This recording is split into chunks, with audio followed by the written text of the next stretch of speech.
Nancy Flores, reportera de Contralínea. Nancy. Gracias, Julio. Buenas tardes al auditorio. Gracias. Daniela Barragán, reportera de Sin Embargo. Daniela, bienvenida. Hola, buenas tardes a todos. Gracias. Muchas gracias. Vietnica Batres, periodista, directora de la oficina en la Ciudad de México del periódico El Sur de Guerrero. Bienvenida, Vietnica. ¿Cómo están? Buenas tardes, Julio. Bueno, gracias. A ustedes, gracias, y díganme de qué quieren hablar, con qué quieren empezar. Por favor, empiecen a hablar de lo que deseen. Me miran ustedes. Pues estábamos justamente antes de entrar al programa, estábamos comentando... Estaban haciendo complot, estaban complotando. A ver si no nos acusan de portarnos mal. Ajá, sí.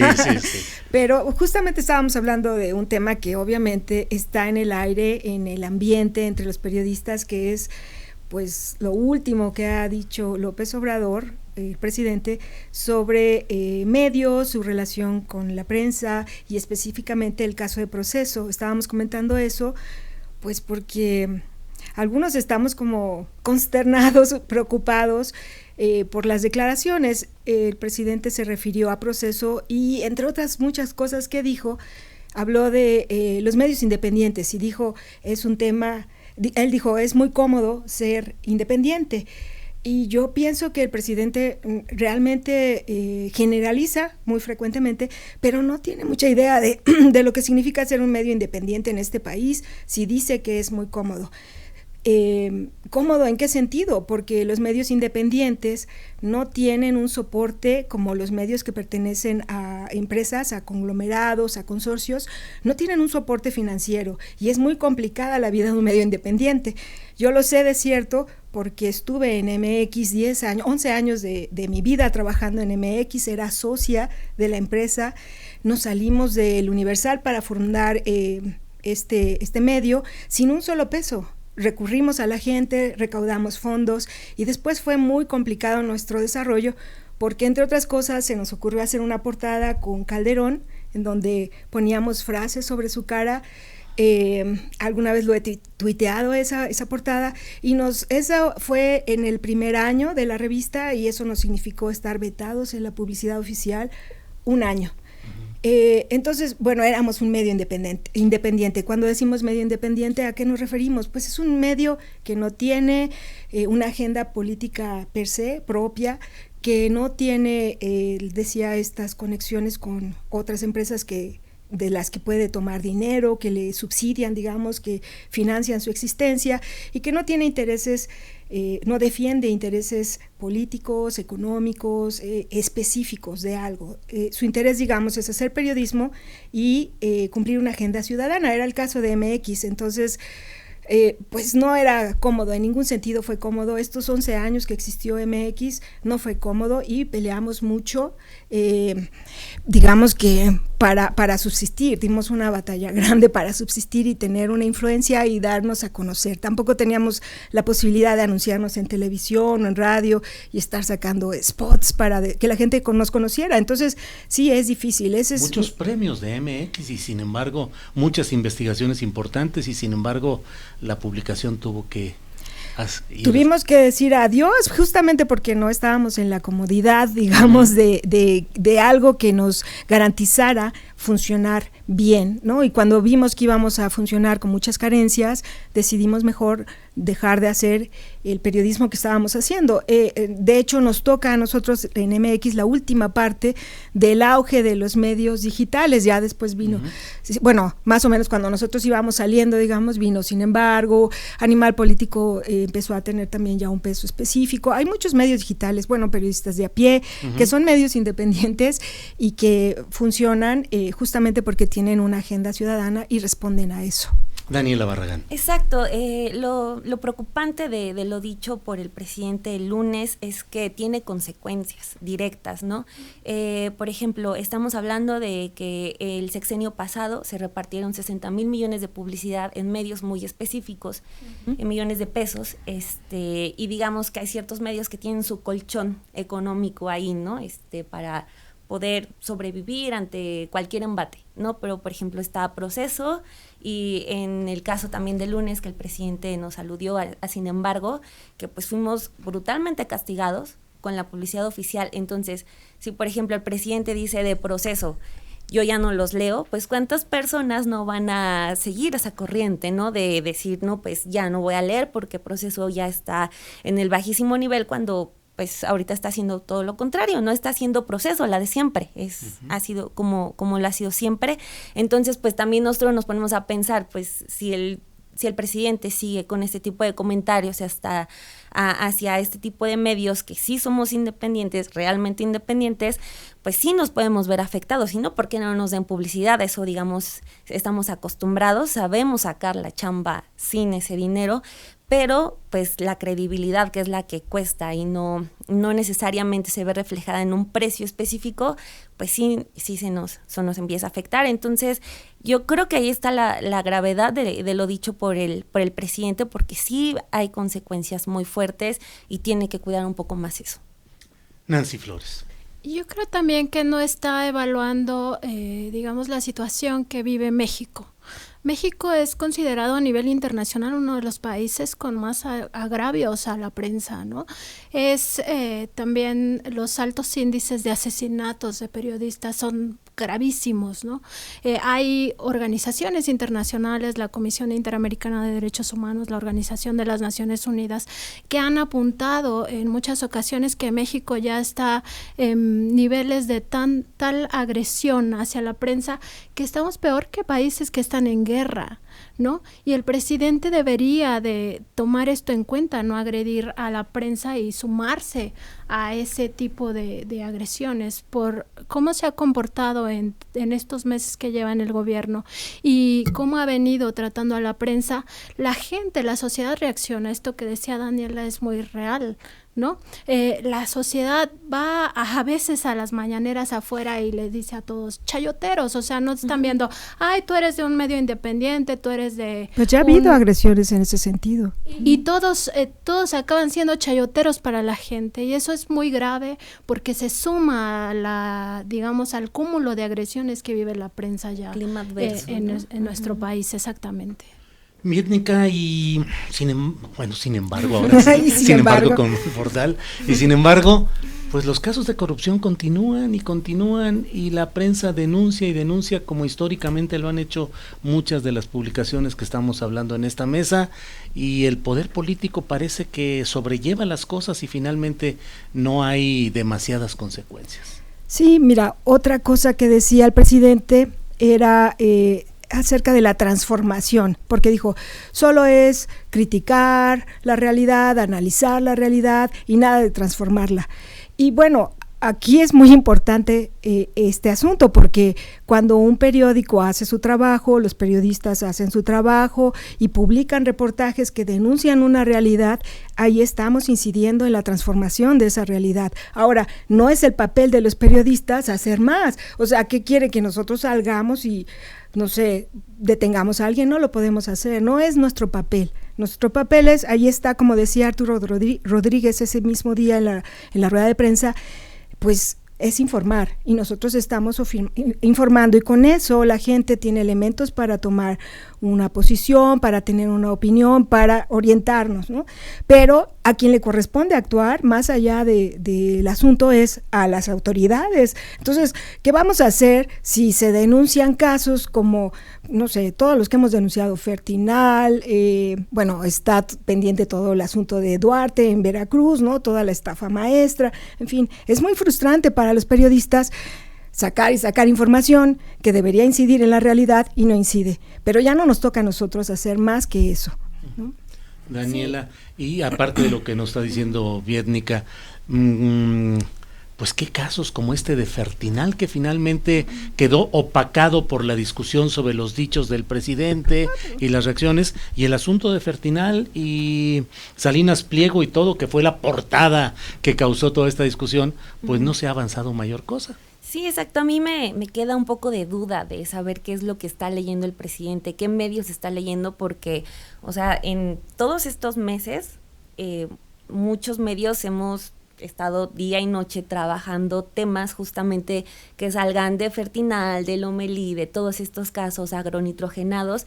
Lo estamos sacando con los datos que tenemos, porque también no tenemos un modelo de transparencia muy adecuado, ni nuestras dependencias lo saben utilizar de la mejor manera, pero pues lo hemos estado sacando. Yo creo que el presidente, no sé si ya lee el título de un medio y lo descarta, pero por ejemplo en el caso de Lomelí, por ejemplo, pues lo sacó un medio, le siguen todos los demás, y la reacción ante el caso fue muy lenta, ¿no? Entonces, ante todo eso, muchos medios estuvieron ahí hasta que llega la secretaria de la Función Pública y dice, ya lo vamos a sacar porque nuestra investigación nos dice que sí hay 7 irregularidades con este hombre, ¿no?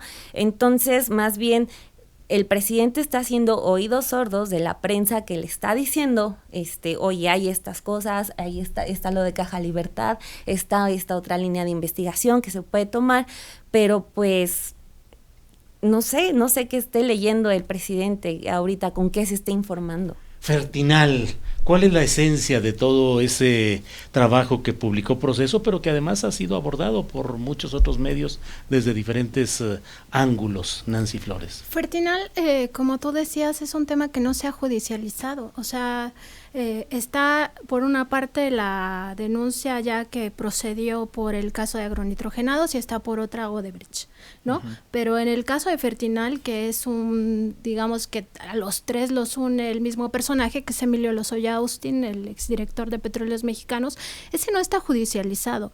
Entonces sorprende, sobre todo porque al interior de Petróleos Mexicanos, Fertinal era considerado peor que Odebrecht. O sea, los propios funcionarios a mí me lo contaron, ¿no? Me dijeron, Fertinal es lo peor. Y también sorprende hacia dónde está apuntando las investigaciones de la Fiscalía en este caso, que ya es autónoma, ¿no? Se supone que tiene independencia, y no vemos que esté apuntando a todo la trama Fertinal, a toda la trama agronitrogenados y a toda la trama Odebrecht. Se están quedando solamente con Lozoya Austin, y Lozoya Austin, si bien es una pieza clave en todos estos 3 fraudes, en este cohecho que se vivió en Petróleos Mexicanos, no es la única pieza, ¿no? Y no estamos viendo, por ejemplo, que se mande llamar a exsecretarios que tuvieron un papel fundamental en estas 2 compras, por ejemplo, de las plantas, ¿no? Uno de ellos es Luis Videgaray y el otro, por supuesto, es el exsecretario de Energía, que ahorita se me olvidó el nombre. Sí, Pedro Joaquín Cotwell, y a ellos no los estamos viendo que sean citados a declarar, ¿no? Y es un poco la frustración que decía Viednica al principio, ¿no? O sea, los periodistas hacemos nuestro trabajo, y nuestro trabajo, hay que dejarlo claro, es informar, no es caerle bien a un presidente, no es estar con una causa, porque nuestra única causa es la gente, nuestra responsabilidad es con la sociedad, ¿no?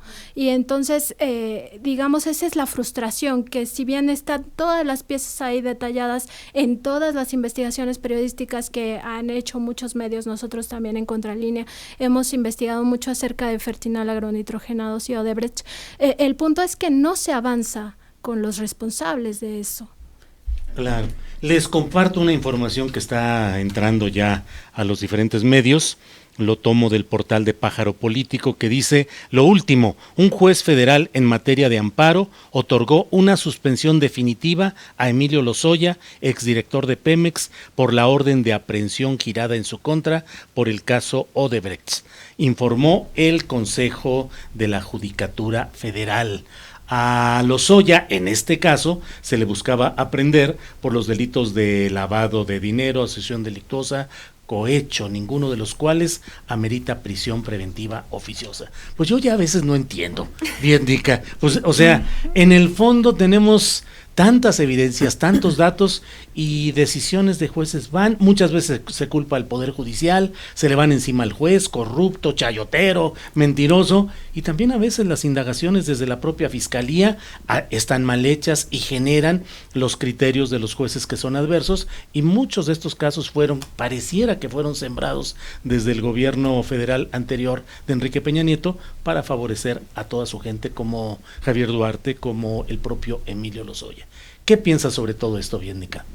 Pues sí, venimos de un sexenio en donde reinó la simulación, ¿no? Con Enrique Peña Nieto estaban simulando que hacían justicia y no la hacían. Ahora es muy complicado porque pues los poderes son independientes, el Poder Judicial tiene su autonomía, el Poder Ejecutivo tiene la suya, el Legislativo también, ¿no? Aunque haya alianzas y haya entendimiento entre el Poder Legislativo, por ejemplo, y el Ejecutivo para lanzar iniciativas, aprobarlas y demás, pues son poderes autónomos. El Poder Judicial se maneja solo. Entonces, supongo que también hay frustración, así como los periodistas nos sentimos frustrados cuando publicamos investigaciones bien fundamentadas, con documentos, con datos, o sea, que ahí está, ¿no? Ya nada más es para agárrenlo ya y tomen nuestra investigación, por favor, ¿no? Ya está todo, la mesa puesta y no pasa nada en la autoridad, bueno, o cuando abren el proceso, en este caso, ¿no? ¿Cuántos procesos tienen los son? Yo ya perdí la cuenta, ¿no? Sí. Por Odebrecht, por Fertinal, por lo que sea, ¿no? Y no pasa nada. Y llega al juez y el juez dice, no, pues vamos a darle el amparo, vamos a esto. O como ayer, que yo estaba consternada por el asunto de Romero Deschamps, ¿no? Que le dan un amparo indefinitivo, o no sé cómo, indefinidamente, no sé, lo iba a proteger para siempre y hasta después, ¿no? Para la eternidad, y nunca le van a poder hacer nada cuando todos sabemos que es un personaje súper corrupto. Entonces, es frustrante también seguramente para el Poder Ejecutivo que no avancen los casos o que llegue el juez y ampare, ¿no? Y pues no sé ahí cuál sería la solución. Para nosotros, ni modo, es seguir trabajando en lo que sabemos hacer, que es investigar y difundir nuestras investigaciones, publicarlas, hacerlas lo mejor posible, en todos los casos, como ha sido en el caso de Odebrecht, que está súper documentado y que, bueno, acaban de agarrar aquí al presidente peruano, ¿no? Ya tenía un proceso también ahí, ya iba a la cárcel y demás. Entonces, dices, en todos lados fue detenido, me parece, en Estados Unidos. Entonces, en todos lados está pasando algo importante, con personajes importantes en ese caso de Odebrecht, y aquí nada. En el caso de Odebrecht, por ejemplo, han salido investigaciones muy grandes de Quinto Elemento Lab y de Mexicanos contra la Corrupción y la Impunidad. Y aquí yo quiero hacer un énfasis en algo. Mexicanos contra la Corrupción, por ejemplo, pues no es un medio, ni tampoco es una ONG a la que puedes caracterizar como independiente, ¿no? Uh-huh. Tiene intereses, y es una pena porque los periodistas que están ahí, en mi opinión, los conozco súper bien, la mayoría de ellos, pues son profesionales impecables, ¿no? Y hacen unos reportajes geniales, todos, pero pues ese es un problema, porque ¿qué pasa ahí? Ahí hay una agenda política al lado. Entonces está su parte de periodismo, de investigación, que es muy bueno, y está la parte de judicial, que ellos pues tienen como abogados trabajando para, digamos, que actuar en consecuencia de lo investigado, pero ahí le dan en la torre porque pues Claudio X González, que está detrás de la fundación y de Mexicanos, pues tiene una agenda política. Entonces el presidente ahí, por ejemplo, cuando opina, seguramente los tiene en mente, pero no todos somos lo mismo y no todos somos iguales, ¿no? Sí, que es parte, Daniela Barragán, del asunto de cómo pues suelen darse este tipo de investigaciones, de las cuales a veces pues no se tiene la suficiente claridad de los móviles económicos, políticos o grupales que se dan. Como dice Biednica, son muy respetables la mayoría de los compañeros reporteros que están, por ejemplo, en Mexicanos contra la Corrupción, pero evidentemente pues la agenda política ahí es de Claudio X González, un personaje que ha estado detrás de ciertos movimientos, de organizaciones, y tiene una agenda política finalmente.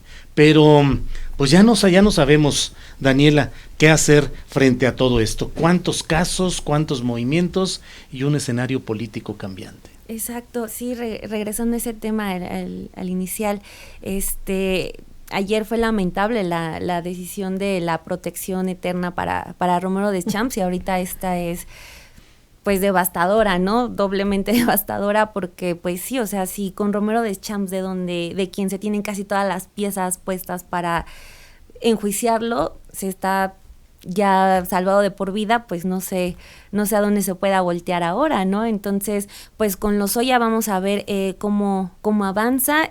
Pues se estaba diciendo que la detención de su madre en Alemania el día de hoy era para forzarlo un poco, pero pues ahora con esta nueva jugada, no sé.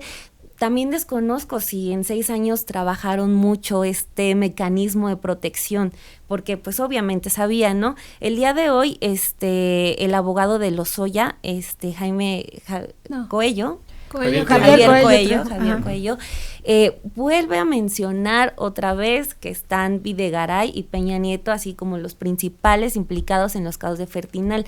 Este abogado, que pues, tiene sus modos muy, muy particulares de expresarse, o sea, desde el último mes ha insistido en más de una ocasión que es Videgaray.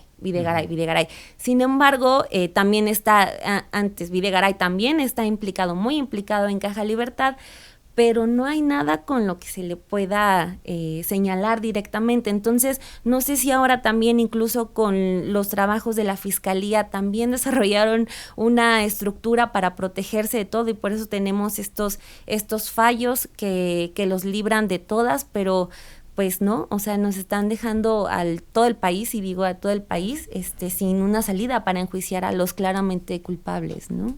Nancy, una élite, una casta de abogados de bufetes dorados, entre los cuales, bueno, pues uno de ellos ahora está en prisión, Juan Collado, pero que son especialistas en sacar de la cárcel a quien sea y en retorcer las leyes y acomodarlas al gusto del cliente con cantidades millonarias en dólares para sacar adelante sus asuntos. ¿Cómo puede haber justicia? ¿Cómo puede haber castigo a la corrupción cuando se tiene esa colusión, además, de abogados de élite con funcionarios judiciales que se ponen de acuerdo para sacar adelante todos los casos que requieren?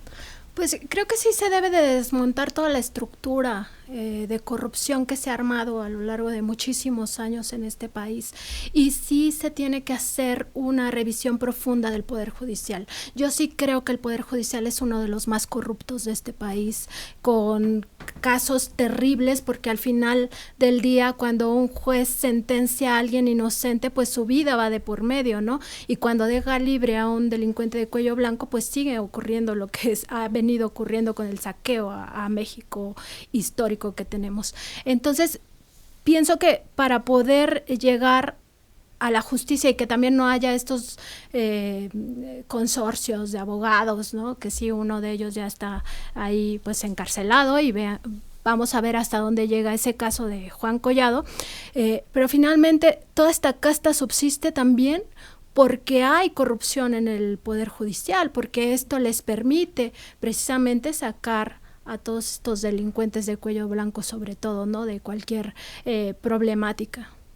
Bien, Nica. Yo creo que corre por varias vías, pero otra vía por la que no funcionan las investigaciones es que las arman mal. Entonces no sabes si es deliberado o simplemente son muy deficientes en las fiscalías locales, federales, porque muchos casos se caen ahí. Entonces ya tienen todos los elementos y a la hora hacen cosas que a veces parecen a propósito, ¿no? Saben que si hacen algo no va a funcionar. Y luego, entre estos casos que estaban mencionando, pues también está el de Duarte, ¿no? Que hace 2 días otro juez decidió devolverle sus bienes, y pues ya al rato, o sea, parece que estamos en la antesala de verlo poco a poco saliendo de la cárcel, caminando por la calle como si nada, y al rato en Londres con su esposa, felizmente viviendo su vida de, no sé, ex gobernador, con todo el dinero que saqueó. O sea, yo no puedo olvidar, por ejemplo, la Universidad Veracruzana, cómo la padeció todo ese sexenio. No tenían presupuesto, dejaron de pagarle a los maestros, en fin, todo lo que causa cuando no puedes contar con tu presupuesto, ¿no? Cuando una institución académica de ese tamaño no puede tener su presupuesto disponible. mientras en el gobierno pues no faltaba dinero y en la casa del señor Duarte tampoco. Y lo increíble va a ser que pueda ser liberado próximamente, y ahora no parece tan descabellado. Esa es otra investigación que hicieron, por ejemplo, periodistas de medios independientes, en el que pues hicieron todo lo que tenían que hacer, una investigación súper grande, ¿no? Y no pasa nada, o pasa así, como estamos viendo. Yo sí veo un avance, a lo mejor es mínimo pero importante por parte de la Fiscalía. Tengo mis dudas un poco de la Unidad de Inteligencia Financiera, pero la Fiscalía por lo menos ha estado avanzando un poco de temas que estaban evidentemente congelados, y así de manera incluso cínica, estaban congelados en el sexenio de Peña. Por lo menos en de Emilio Lozoya se avanzó en cierta medida. Yo siento que detrás del fracaso, por decirle de alguna manera, de los casos, sí hay una mente está el cerebro de personas que planeó incluso esta situación de que empezaran a salir a la luz todo lo que se había hecho, ¿no? Entonces, igual podría darles el beneficio de la duda a la Fiscalía, de que por lo menos los casos se están descongelando. Habrá que ver también sí, lo que dices de qué tal estarán armadas las carpetas, pero por lo menos que se estén descongelando los casos, pues en un país de impunidad, pues es un avance. Pero dices, muy rapidito, dices que tienes dudas de lo de la unidad.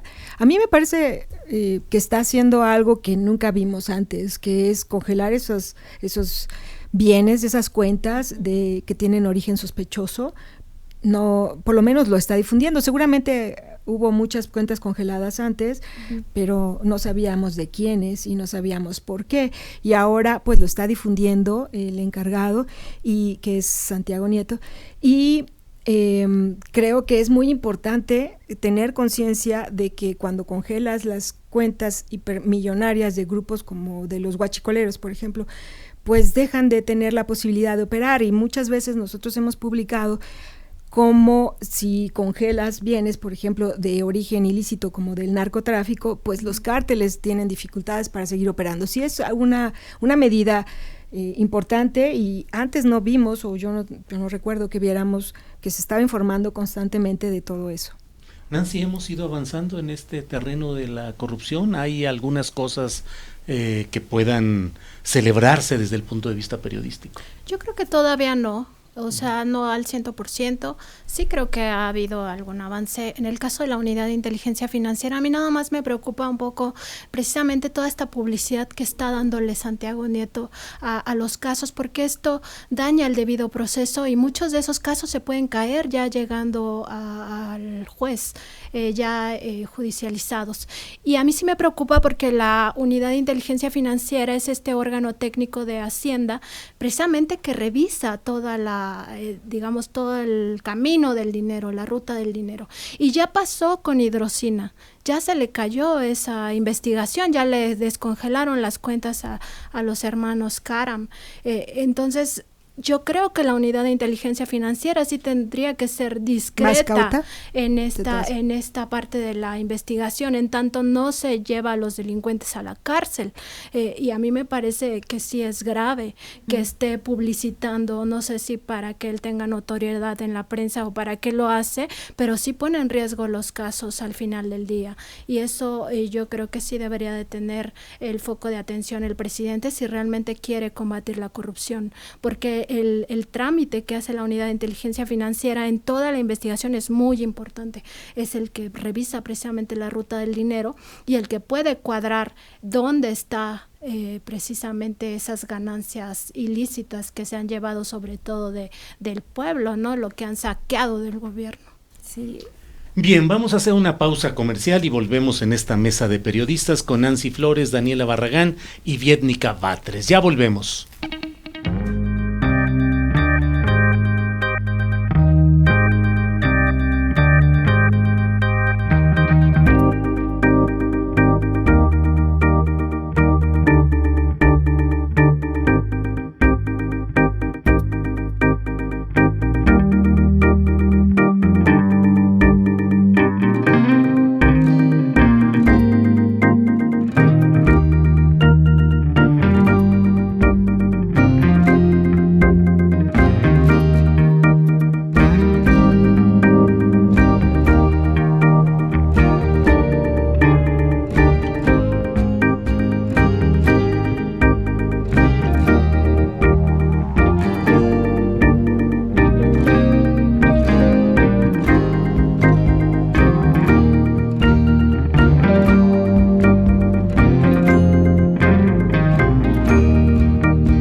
seguir aquí en 99.7 en la Ciudad de México y el área metropolitana, en varias ciudades, Guadalajara en el 700 de AM, Monterrey en el 1540 AM, en el 97.7 de Ciudad de México y el área metropolitana. Estamos en la mesa de periodistas con Vietnica Batres, Daniela Barragán y Nancy Flores. Hay muchas llamadas, comentarios, en las redes estamos con alrededor de 7,000 espectadores en vivo, aparte desde luego lo que se escucha en todo el sistema radiofónico.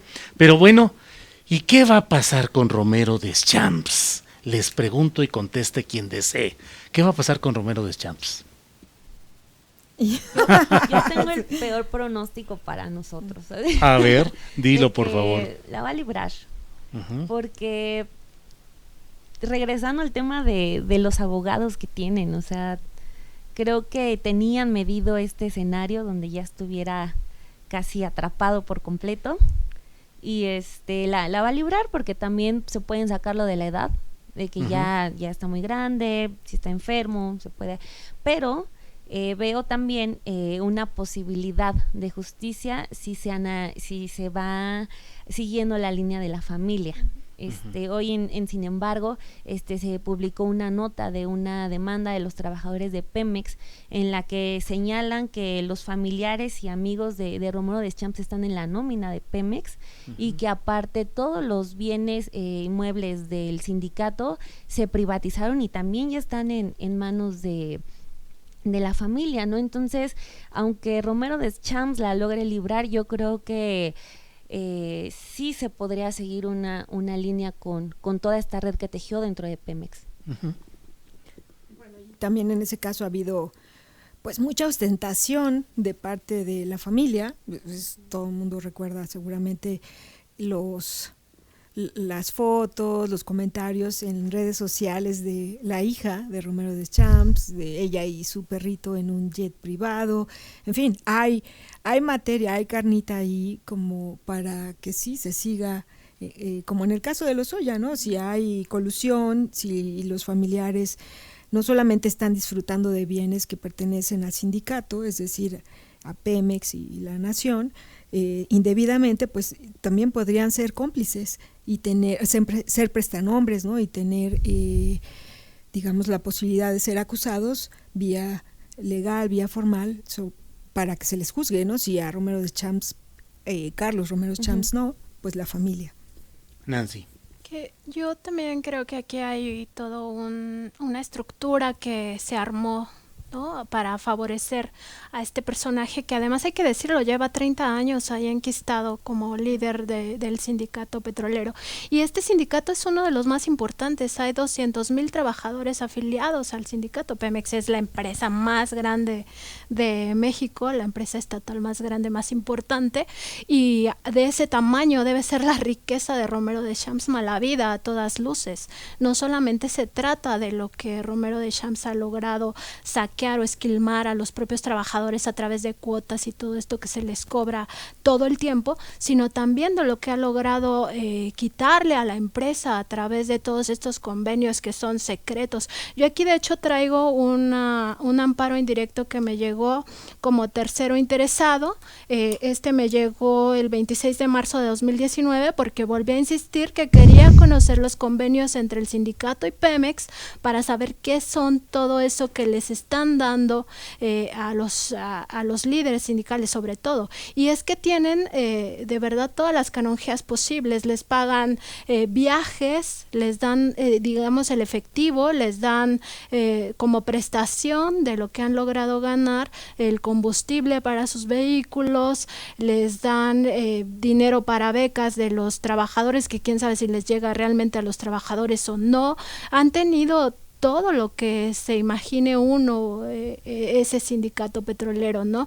Y en toda esta estructura de corrupción que se ha armado, yo sí veo la mano de los directivos de Pemex, más allá de los directivos de Pemex, pues el propio PRI, ¿no? Estos personajes están súper ligados al Partido Revolucionario Institucional, y también por otra parte de otros órganos desconcentrados o autónomos como el INAI. el INAI ha sido incapaz a la fecha de obligar a este sindicato a transparentar lo que a todas luces debe ser información pública, porque son recursos públicos. Básicamente por eso el sindicato no obtiene sus ingresos si no es por otra vía que sea Petróleos Mexicanos. Y otra vía de investigación que debe ser muy importante para el gobierno ahora que está en el ojo público este personaje, este líder petrolero, es el robo de combustibles. Este tema que el presidente sacó a colación por la magnitud que tenía, pues no es posible sin la participación de los trabajadores y en este caso de los líderes sindicales. Y ya había un trabajo que se hizo previamente el Centro de Investigación y Seguridad Nacional en su momento, donde decía los trabajadores del sindicato ligados a Romero de Champs están involucrados en esta red de tráfico de combustibles vía los camiones, vía las pipas, y la Canacar estuvo implicada en este asunto de robo de combustibles, y es momento de que si ya el presidente realmente quiere acabar con este problema, pues lo haga, o sea, que se meta a fondo y vea quiénes son los trabajadores y los líderes del sindicato que están involucrados también en el robo de combustibles. Pues justo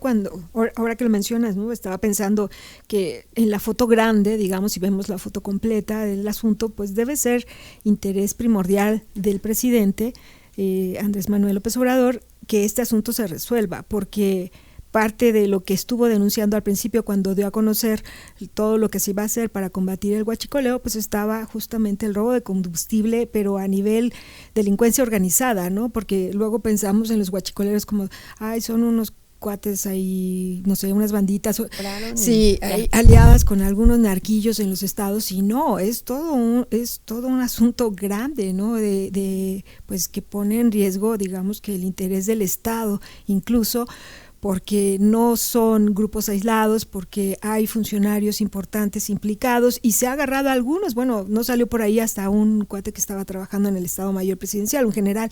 Entonces, es una cosa muy grande, ¿no?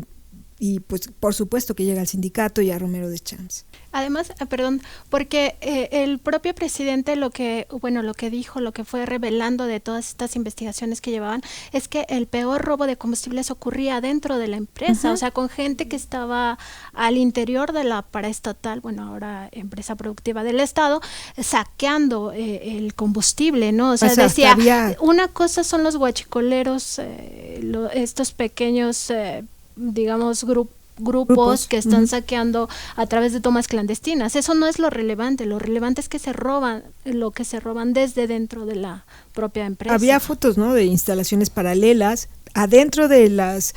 ¿En qué lugar era? Me parece que en Guanajuato, en Salamanca. Que corrían. Sí, mangueras que salían de ahí, que no, eran totalmente extraoficiales, ¿no? Y de ahí estaban surtiendo. ¿Cómo te explicas eso? Claro que quien opera esa planta enorme pues sabe que eso está pasando y sabe a dónde va y hasta seguro le toca su parte, ¿no? Y que son cosas que no se crearon en un año o dos, o sea, sino de sexenios.